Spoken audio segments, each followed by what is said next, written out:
CIHR full application.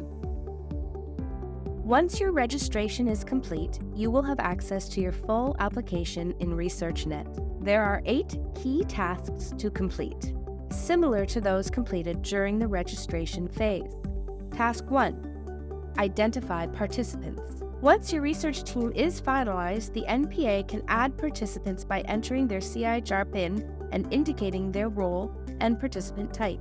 The NPA and co-investigators must provide their CCV confirmation number if they are Canadian-based, or their applicant profile CV if they are knowledge users, non-academics, from Indigenous organizations such as NPA, PA, or COAP, or international applicants.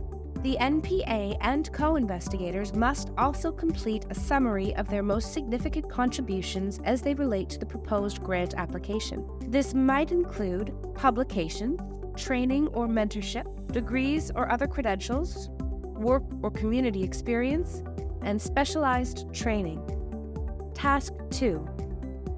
Enter proposal information. You will finalize the previous details provided in your registration. Additionally, applicants must include a 10-page research proposal, 12 pages if written in French. The research proposal should be a standalone document, meaning that all pertinent information is included, as reviewers are not obliged to review supplementary attachments.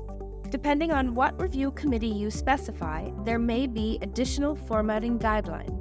Applicants to Randomized Controlled Trial Committee and the Commercialization Committee must follow specific guidelines that relate to proposal headings and take note of the special evaluation criteria.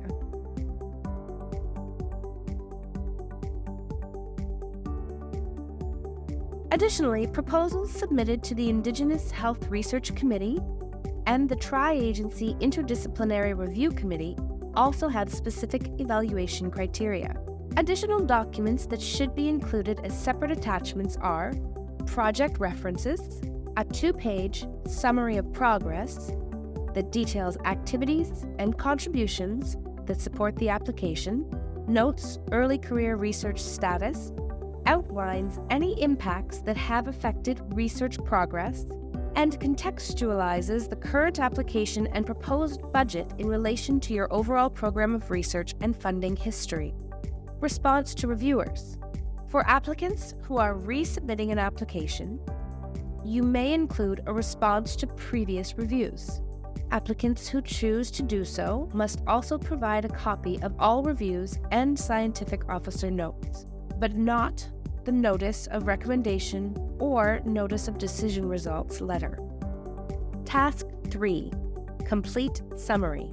Finalize submission, but note that the document submitted at the registration stage is used to determine which peer review committee will review your application and to match the most appropriate expert reviews to it. Therefore, your research summary, completed at the application stage, should retain a similar focus as the one you have submitted at registration. Task 4. Identify application partners. If your application includes partners, their information should be included in this section. Note that you must provide a signed letter of support from every partner providing cash and/or in-kind contributions at the time of application. The letter should include specific incremental cash or in-kind contributions being provided in support of the proposed research. Task 5. Enter budget information. At this stage, you must finalize the amount of funding you wish to request from CIHR. Information on the eligibility of expenses can be found in the Tri-Agency Financial Administration Guide, Use of Grant Funds. You must group your expenses by category across all budget years. Categories include research staff, trainees, consumables, non-consumables, knowledge translation, and other. All budget categories must be rounded to the nearest $1,000 and the total request to the nearest $5,000. You must provide a short justification for each category. A detailed budget justification should include a list of items or group of items, along with a clear explanation as to why you need them and how you calculated the cost. all in relation to the research activities outlined in the proposal. For expenses related to staff and trainee salary, you should include the number of full-time staff trainees, their roles, and salary amount. Note that for all partners included in the application, you must also include a document that outlines their contribution and note how their contribution will be used towards the proposed project. Task 6. Complete peer review administration. Finalize the suggested reviewers, or note those who should be excluded. Note that at the full application stage, you cannot make changes to the suggested peer review committees. Task 7. Upload attachments and supporting material. Effective spring 2024, CIHR is implementing new rules regarding supplementary materials. The following are mandatory attachments.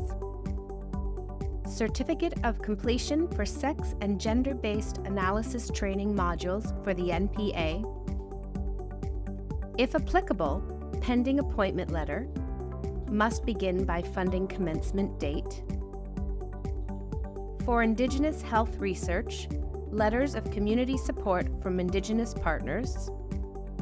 If someone on the application is an international researcher who will be paid from the grant, a letter from their employer attesting that an individual is not being compensated for time spent on the grant-funded research activities.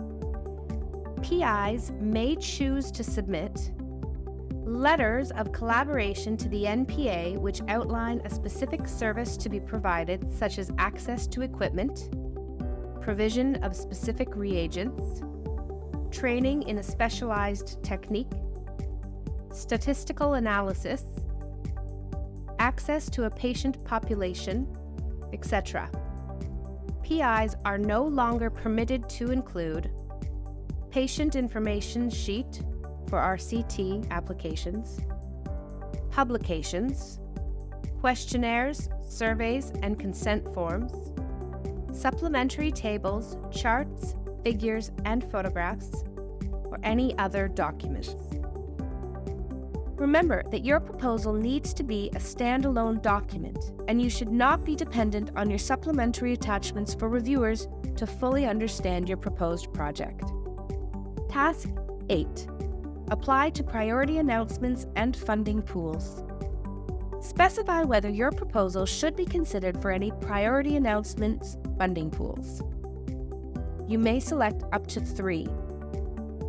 It is important to note that these are additional sources of funding for highly rated and competitive applications that are relevant to the priority areas or mandates of specific CIHR institutes, initiatives, and/or partners.